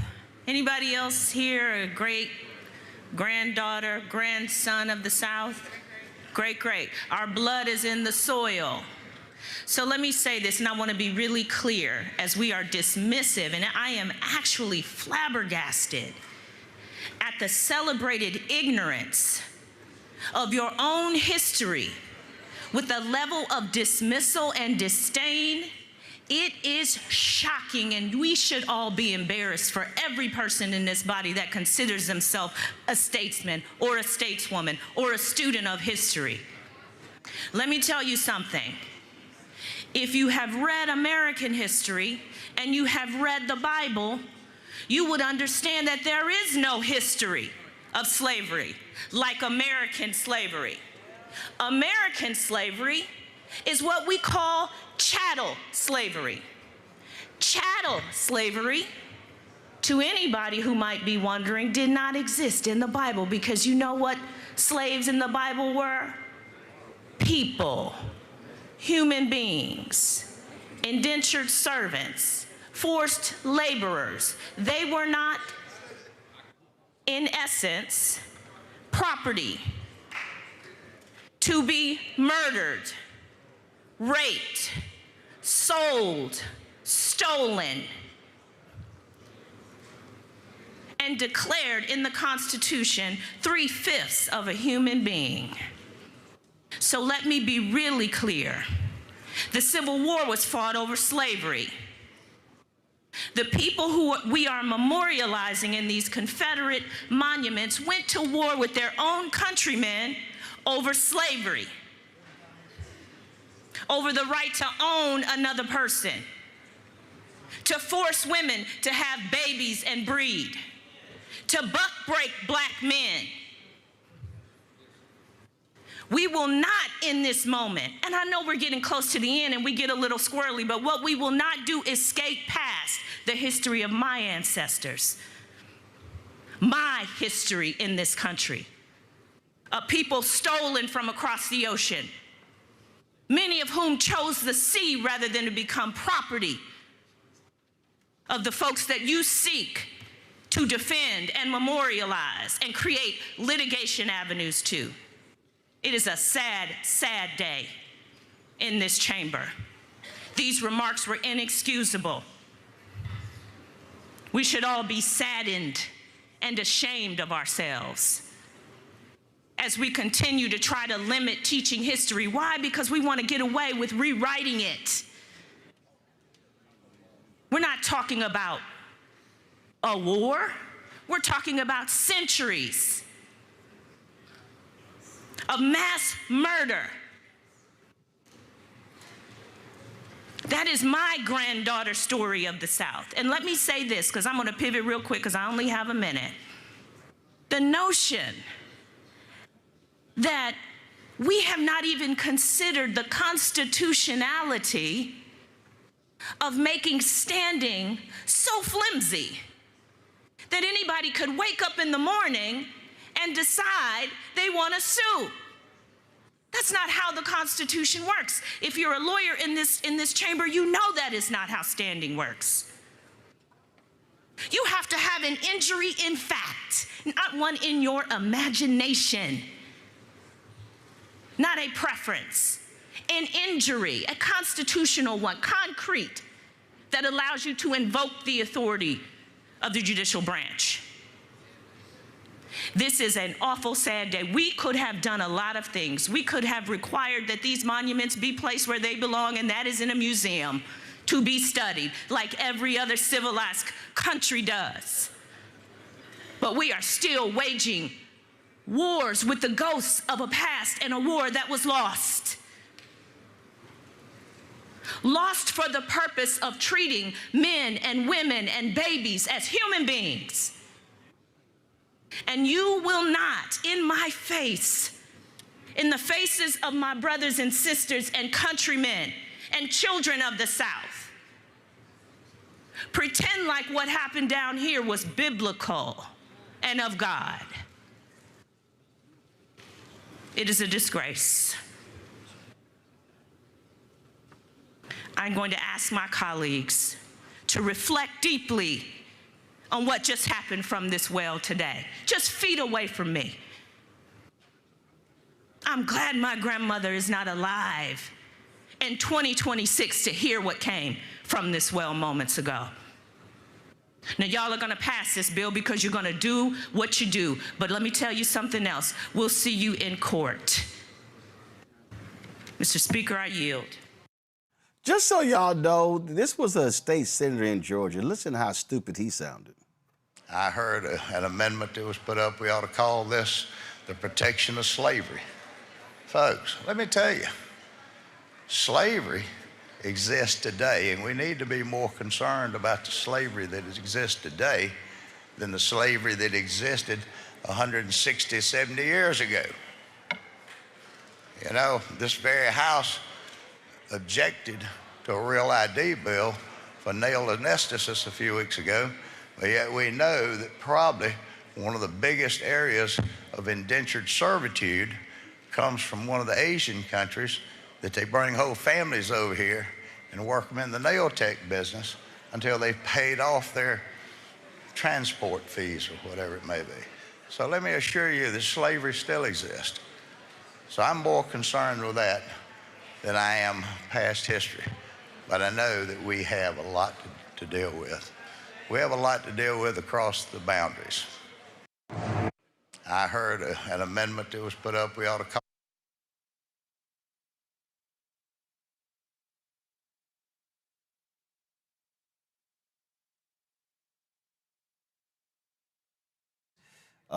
Crazy, deranged Republicans today. And then, of course, then you got these, Teresa, you got these Simple Simon Negroes who love to talk about Democrats start the KKK.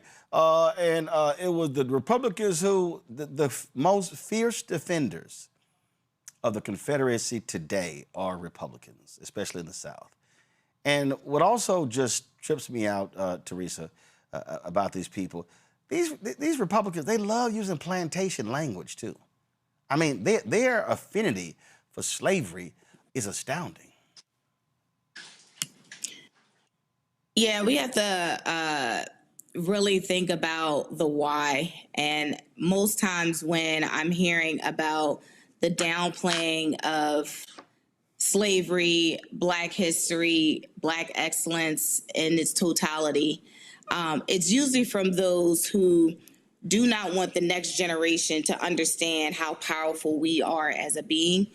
And you can tell that because the next thing they say posted is about what we've done for you and how, you know, because you're in this position, better happens.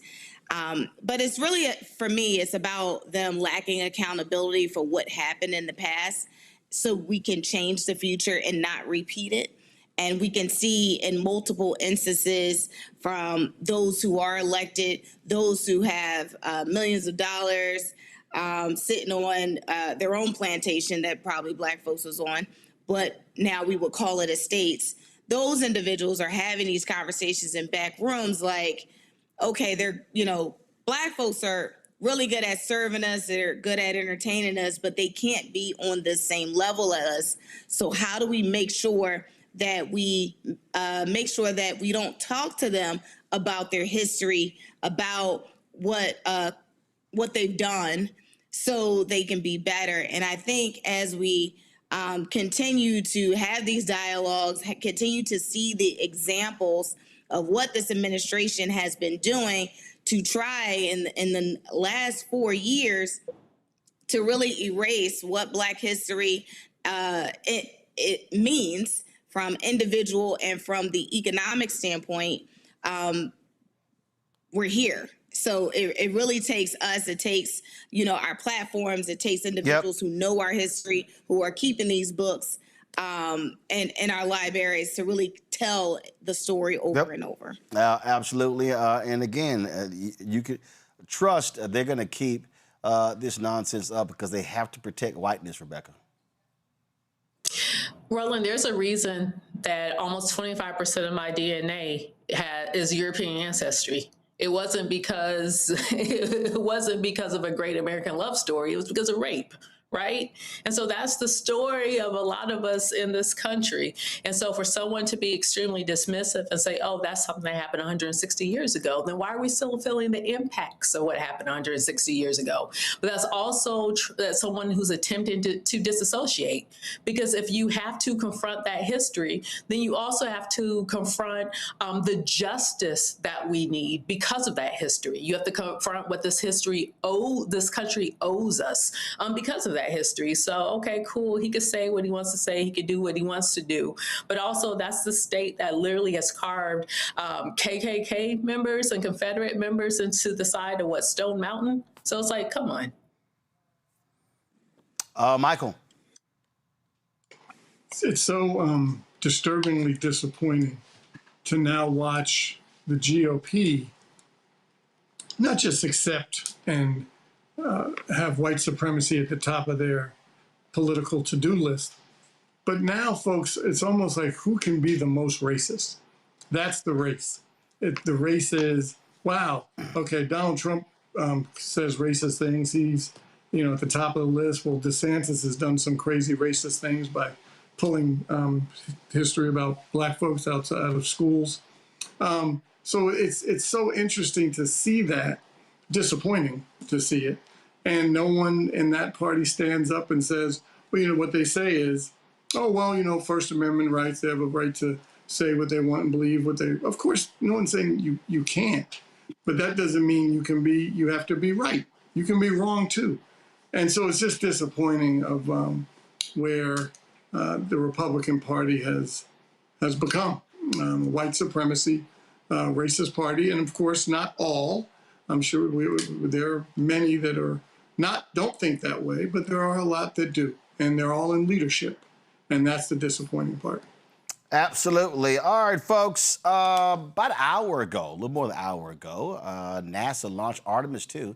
They're going to be actually circling the moon, and this was some of the video that they streamed when they were talking about the crew. And so, check this out. Make excursions and fail every now and then and regroup and carry on. I think all those things come together in the end to get you where you are. I've had to overcome, I'm a human being. I've had to overcome a lot of fears. I'm pretty scared of heights. I joked about that on the International Space Station, but it turns out I'm only scared like at the edge of a building. When you're up on the International Space Station, even though you're 250 miles up, I never had that feeling of falling or that I was, at risk up there. I just kind of loved the feeling of floating and looking down at Earth. There have been challenges all throughout my life. By far, the biggest challenge was losing my wife in 2020 to cancer and now raising two daughters who are grown up now, but that's been the biggest challenge by far I've ever had to face. It is not easy. Being an only parent, trying to work a full-time job, and raising two kids is something that I think about every single day. I'm very proud of the work I've done. I haven't always done it well, but I've always shown up and tried as hard as I possibly can. And now Artemis 2 pilot Victor Glover and his journey to this history-making moment. I do wonder what it's going to be like when we are really far from Earth and can see it. The sensation of being so far away from everything that you know. I had that sensation on the space station the first time I got to sit in the cupola for a really long time. So I can only imagine what that's going to be like from 200,000 plus miles away. My name is Victor Glover, and I'm the pilot for NASA's Artemis 2 mission around the moon. When I was in 4th grade, I was 10 years old, and that's when the Challenger accident happened. And it helped me understand how the general public felt about the astronaut corps, right? Like, these are the people that we want to be, and that just gave me an easy thing to strive toward. The biggest fear that I've had to overcome in my life is doubting myself. Going to college when no one in my family had gone to college was a huge risk. I had more confidence in my athletic ability than in my academic abilities. I could play football with those college students that I saw on TV, but my classmates that I saw in the lab and around the University Union, I didn't know if I had what they had. I think addressing that self-doubt was a part of, swinging for the fence and trying to go get an engineering degree, not just go to college, but get an engineering degree and then go do something challenging and technical like flying. Apollo is known for sending humans to the moon. Artemis has an opportunity to continue the Apollo story, but I actually think it's important for this story to stand on its own. Artemis is a new program, and we're trying to do new things. And it's great to compare and contrast. When you look at our spaceship, you can see parts that were designed, built, and integrated in another country. When you look at our crew, you see that our crew is international. There are also men and women. And I just think that comparing and contrasting makes the story even richer. The piloting role specifically, I will have an hour and a half or so where I get to fly the spacecraft by hand. We haven't flown that many spaceships. And so the ability to fly one actually in space on a test mission is just a really unique opportunity. I can't tell you how I'm going to feel when we fly by the moon and see the moon up close and the Earth from 250,000 miles away, but I don't use the word excited because I'm focused. You know, what we do, this is very serious and it's very risky, and we are all intimately familiar with that risk. And so if we go out there and we're successful and we can pass that baton on to Artemis 3, that's something to really be excited about. All right, folks, and this was Blast Off.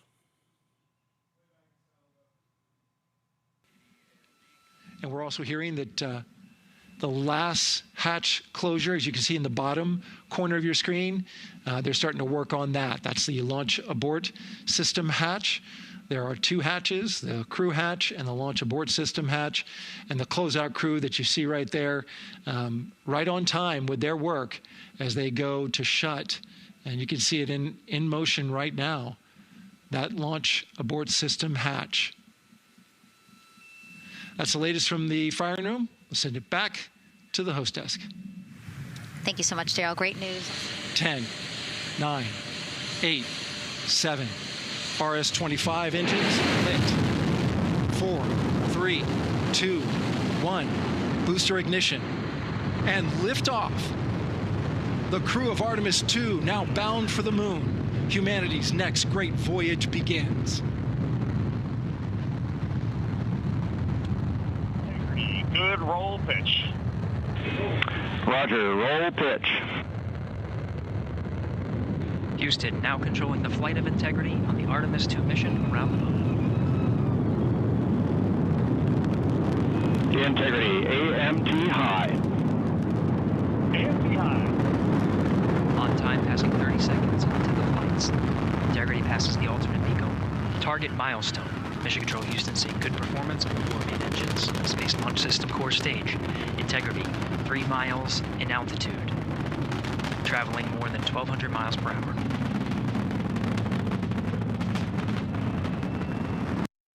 And Anthony, on my iPad, this is a live look of the Artemis 2 in space. This is the NASA YouTube channel.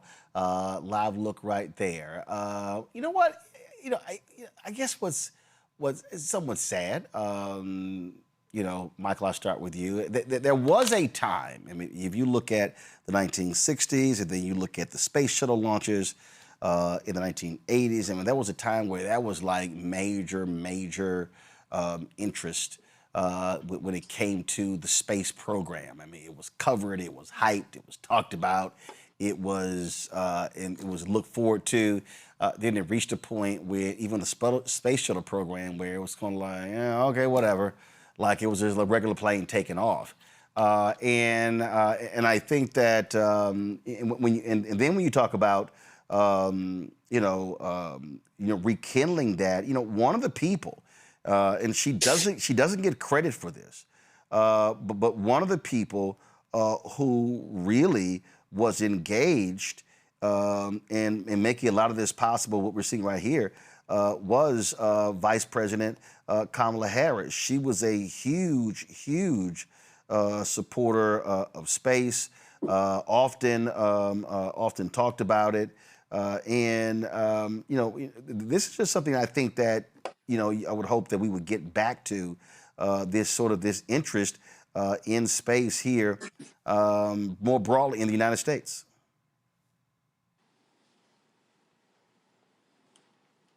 Michael?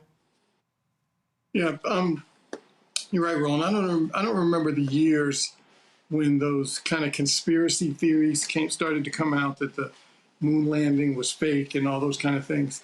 I've certainly heard about them, but I didn't believe them. I believed it was real, maybe certainly being naive, but it's important, and especially for young kids of color can be a rocket scientist, and there are some already and have been ever back since the Hidden Figures days. So from our standpoint, it's fine. I think it's good. It's important. STEM is obviously part of that, and hopefully more young people of color will find an interest in it and participate.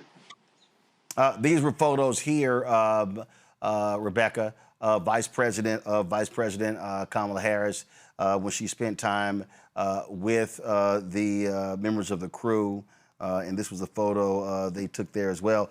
And again, I remember a time when this country was just sort of enraptured with the idea of space. Roland, it opens up the imagination. It calls us to ideate. It calls us to be hopeful for the future. Right now, we're so mired in the craziness of this administration, but it's good to be able to have hope. It's good to let your mind fill with fancy and think about what's possible instead of just thinking about the constant fight that we're in. I do want to point out in the chat, Roland, they want you to acknowledge that the pilot is a Sigma. They need something.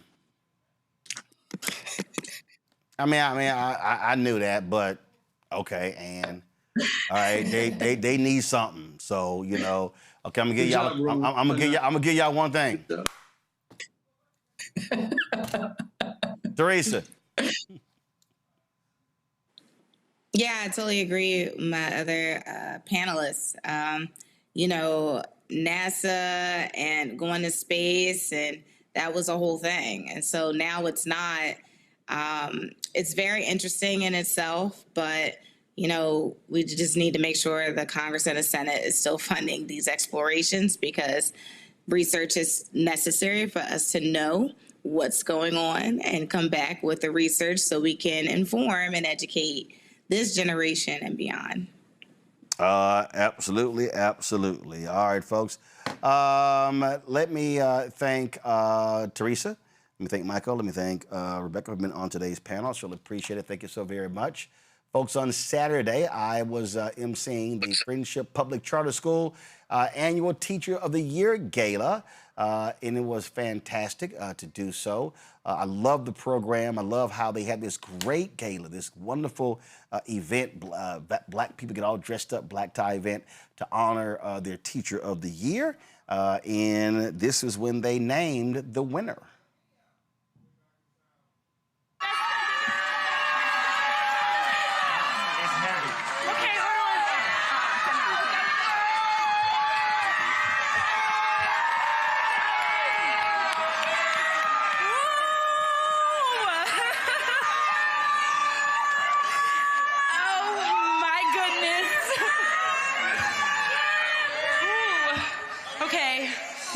Okay.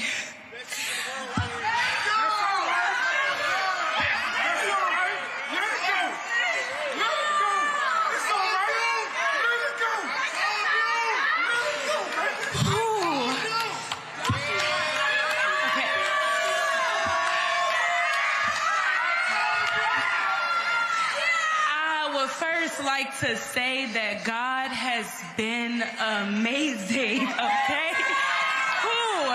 I thank him for my journey, my purpose, and for sure my passion in being a teacher, okay? I have a speech, of course. Hold on. Nadia Brown, she was one of the a math teacher, if I'm correct, and she got honored as the Teacher of the Year. It was pretty cool. Now, all their finalists get $5,000. $5,000 tax-free. The winner gets $15,000. Friendship Public Charter School is one of the shining examples. It is founded by Donald L. Hentz, good brother. And see, Scott Bolden. And see, look, I'll mention he's a Kappa, shockingly. So yeah, I always wear black and gold just to mess with Donald every year when I emceeing. But he founded Friendship Public Charter School 29 years ago, and it is the preeminent charter program here in the nation's capital. Pat Brantley is their CEO. And if you want to understand how serious they are about education, listen to these accomplishments when she gave her annual speech. It is wonderful to see you here tonight and to see you all dressed to the nines. Now, to the nines, for those of you who need a definition, it means showing up at your absolute best, polished, confident, and fully present. And looking around this room today, I'd say that checks out. Although we all know this is not exactly how most of you look at 8:05 a.m. on a Monday. When one student needs a pencil, another needs the restroom, someone cannot log into their Chromebook, and the copier has simply chosen chaos. But tonight, nails done, hair done, everything did. Friendship, you fancy, huh? So Monday morning, we will be right back at it. But tonight is your night. Tonight, you are dressed to the nines. That phrase has been on my mind for another reason. This year, friendship is 29 years old. Now, anyone who has ever approached a milestone birthday knows that moment, that pause just before the celebration when you ask yourself, how am I doing? Am I ready for what comes next? Friendship, how are we doing? Are we ready for what comes next? Well, a few years ago, Friendship began talking about something we call our journey to 30. And we were clear about one thing. When Friendship reaches that milestone, we don't want it to simply be about longevity.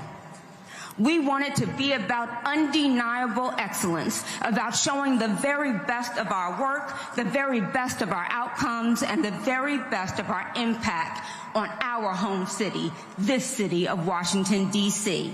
At 30, we want to be to the nines. So how are we doing standing here at 29? Well, I'll tell you. At 29, Friendship is standing on business. Over the last 3 years, and Donald stole a little of my thunder, but I'll still say it. Over the last 3 years, the #1 or #2 middle school in Washington, D.C. has been right here at Friendship. Yeah, blow. That's right. When the Charter Board shared Aspire performance levels, roughly 20 charter schools across the country, across the city, earned a Level 1 recognition, the very highest level of academic performance for charters. Friendship was among them. And when you look at the K-8 framework of Aspire, nearly half, over 43% of the highest performing elementary and middle charter schools in this city are Friendship schools.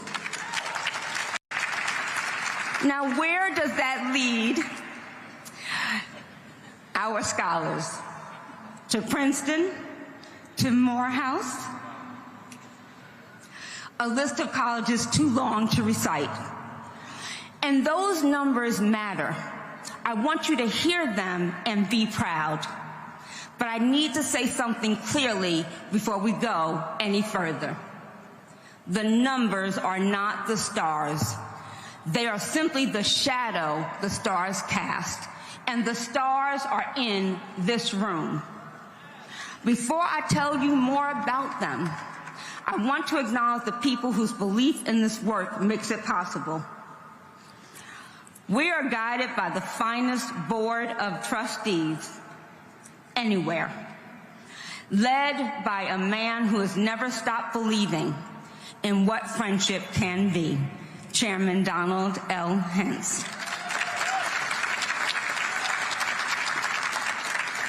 I also want to welcome the public leaders and partners who have joined us tonight, members of D.C. Council, and our special friend, Chairman Phil Mendelson.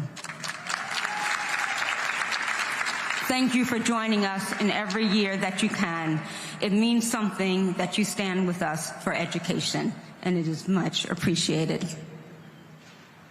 We have with us D.C. State Board of Education. We have President Dr. Jock Patterson.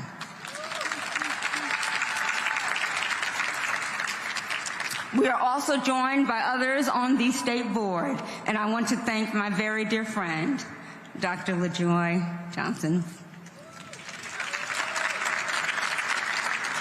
I believe Ebony Rose Thompson and Tina Michelle Colson are also in this room. From my board, I won't say the best ward, but Ward 7, we are out tonight. From the DC Alliance of Public Charter Schools, our Executive Director, Ariel Johnson. Thank you for being here. Jess Giles from Ed Reform Now, Josh Boots from Empower K-12. I can't name all the partners, so I won't. But just know we appreciate all that you do in this city for our children. A special shout out, though, because it's parents who choose us. And to PAVE, thank you for being here. Parents amplifying voices in education. Because like I always say to people, you know who votes?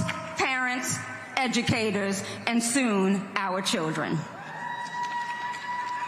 And a special note to anyone who hopes to govern Washington, D.C. Because I know some of you in this room are on the campaign trail. What you see in this room is not a photo opportunity. Though you look good, and we are proud to stand by you for a photo. But it's not a photo opportunity, it's a civics lesson. The future of this city is not being written in anyone's campaign office. It is being written right now, every day, inside our classrooms. And anyone who truly understands that will have our full attention. Now let me tell you what To the Nines actually looks like. It doesn't look like a tuxedo at 8:05 in the morning. It looks like this. A few weeks ago, I walked into one of our classrooms unannounced, the way I like to do. No agenda, no prepared remarks, just me and whatever was happening. What was happening was this. A student was stuck. You could see it before the teacher even said a word. That look, the one every educator in this room knows when the work feels just a little slightly out of reach and confidence begins to slip. I watched to see what would happen next. That teacher didn't rush past it. They didn't move the class forward. Instead, that teacher, she pulled up a chair. She leaned in and worked through it. Piece by piece, not giving the answer, just holding the door open until the student could walk through it herself. And then the student looked up and said, "I get it now." 4 words, fairly simple. But every teacher in this room knows what those 4 words and what that moment meant. That moment meant, I see you. I believe in you. You are capable of more than you think. That moment multiplied by thousands happening every day across 15 Friendship campuses in 5 wards is what built this organization. Not buildings alone, though we need every facility dollar our children are owed to make sure our buildings are safe and ready for teaching and learning. Not policies and frameworks alone, though we appreciate transparent policies and frameworks that let us do the work without bogging us down. Not leadership alone, though we are grateful for our leaders whose long tenure is the key to our stability. And not test scores alone, though we celebrate each and every point gained on the road to proficiency. None of those things alone. What built this organization? Teachers. For nearly 30 years, Friendship has worked to define what excellent public education can look like in Washington, D.C. But that work has never been abstract. It has been built lesson by lesson, day by day, by educators like the ones we celebrate tonight.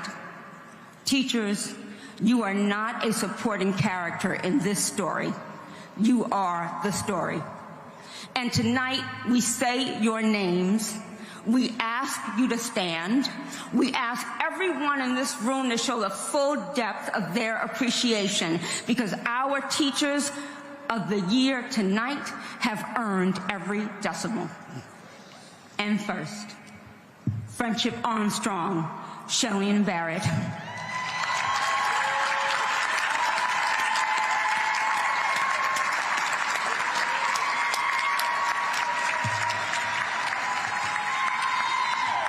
And next, Friendship Flo Pierce, Nija Brown.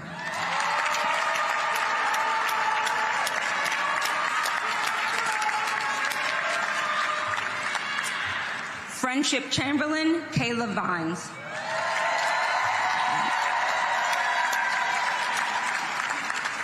Friendship Collegiate Academy, Donna Lewis Johnson.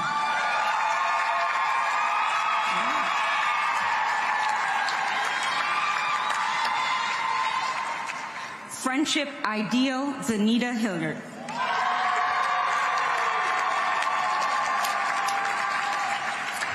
Friendship Online, Anna Morton.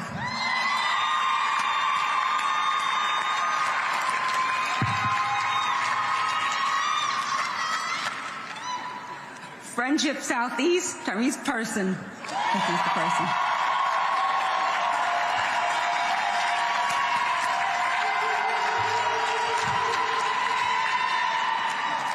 Friendship Technology Preparatory Academy, Coy McKinney.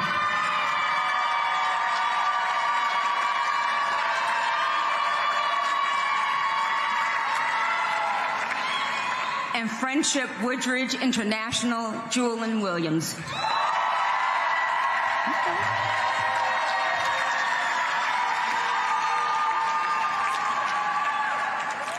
These are the educators whose classrooms are the proof. And standing here at 29, 1 year from our milestone, I want to say something to every teacher in this room. The next chapter of friendship is unwritten. And I've thought a lot about what I want it to mean when we turn 30. Here's what I've landed on. I want it to mean we never stop believing in the students other people would give up on.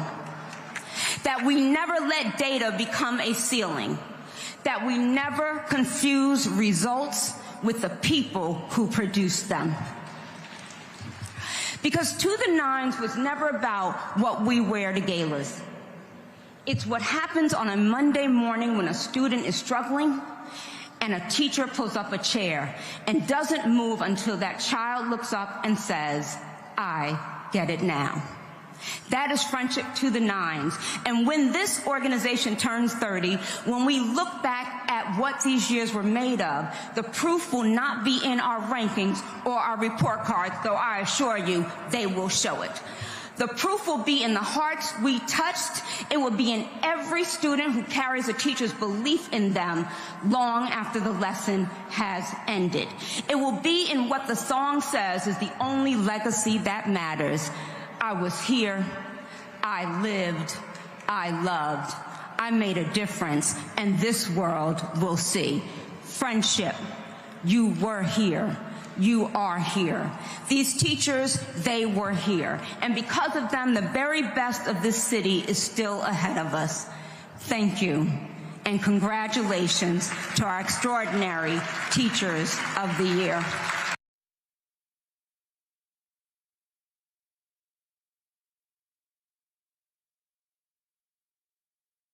Sorry, I was talking in our control room earlier. All right, y'all, this was the video that was produced about the winner, Nija Brown. Congratulations to all of our finalists. It is now my honor to announce the 2026 W. Edward Walter Excellence in Teaching Award. This is a very heavy envelope. The wrong video. I want you to play the video that I just queued up of her in the classroom. Nope, that ain't it. All right, I had it queued up. All right, give me 1 second. So what they did was, folks, they actually did they produced videos on each one of the finalists, and they for each person. And so what they did when they introduced each person, then they actually showed the video, and you had the students and parents talking about them in the classroom. And so I wanted to play her video because it was pretty cool to listen to her students talk about her and what she does. And let me see here. If 1 second. All right, here we go.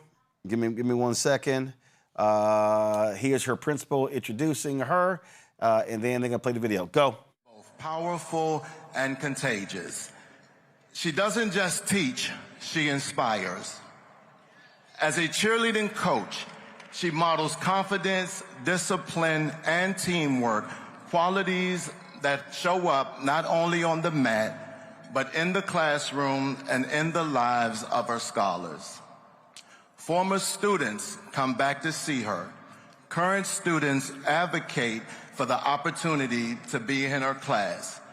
This speaks volumes to the relationship she builds and the trust she earns. Step into her classroom and you'll discover a space where scholars feel valued, respected, and have high expectations that go hand in hand with the outcomes that Ms. Brown has for them. A place where every child is seen as capable, brilliant, and deserving of success. Naja Brown is more than an exceptional teacher. She is a force within our community. Her impact transforms students, uplifts families, and strengthens our entire school community. I'm an extraordinary educator because we always tell our kids to reach for the sky, and I want my students to literally be the sky. Good morning, Wilkies. Good morning. I'm driven by the responsibility to shape lives beyond the classroom. It is a privilege to recognize students' potential and build confidence, character, and belief within every student. She has a unique way of connecting with her scholars and finding what it is for each individual scholar that gets them to click. I love music, so I let my students know that anything can be a song. Anything for real. One more time. She's funny, nice, smart. She helped us. She's caring. I have never seen somebody so dedicated and give their time and their love and their heart and their all to their students. What do you think that means? Reading opens up the world in so many ways. And I love that every story you can connect to a different child. Whenever you're in her classroom, students speak up, they collaborate, they have rich discussion. I always put their voices first. Good job. I love that answer. When they know that they are heard, seen, valued, and loved, they start showing up for you academically in ways that we know are possible. She really cares about my feelings. And when we need help with the questions, she's helped us top it out. I believe y'all can do it. Y'all believe y'all can do it? Yeah. She gives them what they need. If it's a student who needs a mother figure, she steps in and plays that role. And for some of our scholars, especially on the sideline at the cheerleading events, you could see her cheering alongside the girls. Being a cheerleading coach has been so impactful, but it's about discipline, commitment, respect, and honesty, and builds sisterhood to know that they always have somebody else that's looking out for them. She's just everything. She's the best teacher ever. Yeah, great job, great job. Clock it! All right. All right, y'all. That was the Naja Brown, the Teacher of the Year for Friendship Public Charter School. And listen, I mean, I tell y'all all the time. I'm a supporter of charter schools that we control, that we, like I say, get to run, and they do an absolute great job at Friendship Public Charter School. Donald Hintz, of course, I said, founder, phenomenal job. And so it was great. And so somebody in the chat said, I'm going to make a donation to Friendship Public Charter School. And well, they were letting folks know that how all of that is possible. We were moderating the whole event. And so what I did was I took this photo here. And this was the QR code here. And so again, this is a black run, black controlled public charter school, y'all, and they are doing an excellent job educating our children turning out some unbelievable students. And so if you want to support, so they had these on the table. And so this is the QR code right here. If you want to support Friendship Public Charter School here in the nation's capital, that is the QR code right there. We make it a lot easier for y'all to donate. And so if y'all are watching, and like I say, y'all don't realize I read the comments. And somebody did that. Somebody said that they want to make a donation. And so again, here you go. And so, like I say, I've done this. Oh man, again, if you take out the 2 COVID years, I've done this. I think it's now 9 or 10 years. I've emceed the Teacher of the Year Gala, and it's always fantastic. And it is one of the few. Like, listen, I've done stuff all across the country. I told y'all the event that I emceed. I've emceed it twice in Cincinnati. Yes, in Cincinnati, where they acknowledge people in STEM, and then this is one of the great programs. And so, I mean, think about it, y'all. We go to these award shows. We have these red carpets, and we go to the Image Awards, and we go to the SAG and the Grammys, and all of these different things here. But it's awesome to have an annual gala where they get to actually recognize their teachers. It's always great to see them dressed up, everybody, the after party as well. And so that was loads of fun. And so it's always great. And it was, like I say, it was pretty cool. And so to see folks celebrate these students, to see them celebrate the educators, is great, and it's just always a good time. And so I just always appreciate them having me back. We live stream it every year as well, and so it's pretty cool. So people all around the country now get to see their Teacher of the Year and a great job that she has done. All right, folks, that is it for us. Actually, so after I do our announcement, I'm going to close out because Serious Company, the go-go band, they actually were performing in the after party, so we're going to close the show out with them. But before I play that, we want you all to, of course, support the work that we do by joining our Bring the Funk fan club. The dollars that you give to support this show allow us to do things like this. And listen, there's no, first of all, let's be clear, no other national show is going to show you a Teacher of the Year. It's going to show you anything along those lines. And so that's what we did there. And the work that we do is not going to happen as well. So the stories that we cover, I think is so critically important. So we want y'all to stand with us. And so do me a favor. You want to contribute via Cash App, use the Stripe QR code. You see it right here. That's also for credit cards, checks and money order. Make it payable to Roland Martin Unfiltered, P.O. Box 57196, Washington, D.C. 2003 7-0196. PayPal's R Martin Unfiltered, Venmo RM Unfiltered, Zelle, Roland at RolandSMartin.com, Roland at RolandMartinUnfiltered.com. Download the Black Star Network app, Apple phone, Android phone, Apple TV, Android TV, Roku, Amazon Fire TV, Samsung Smart TV. Be sure to get our Roland Martin Unfiltered swag at shopblackstarnetwork.com. Hats and T-shirts, all that good stuff. And if y'all get your swag, take a photo, email it to us, post it on social media, and then I will show it on the show. Also, of course, if you want to support our Black-owned companies, all the products that you see right here are in our marketplace, our shop, blackstarnetwork.com marketplace. I mean, we got some fantastic Black-owned companies, and so please support them as well. Peruse the marketplace at shopblackstarnetwork.com. Download the app Fanbase. Follow me at Roland S. Martin, and so support that Black-owned app as well.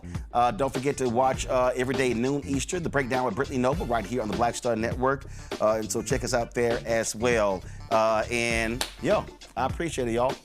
Thank you so very much. A great April Fool's Day, April 1st. And I'll see y'all tomorrow right here, Roland Martin Unfiltered on the Black Star Network. Let's close this thing out. This is Serious Company out of D.C. They did the after party for the Friendship Public Charter School on Saturday. I'll see y'all tomorrow. Holla!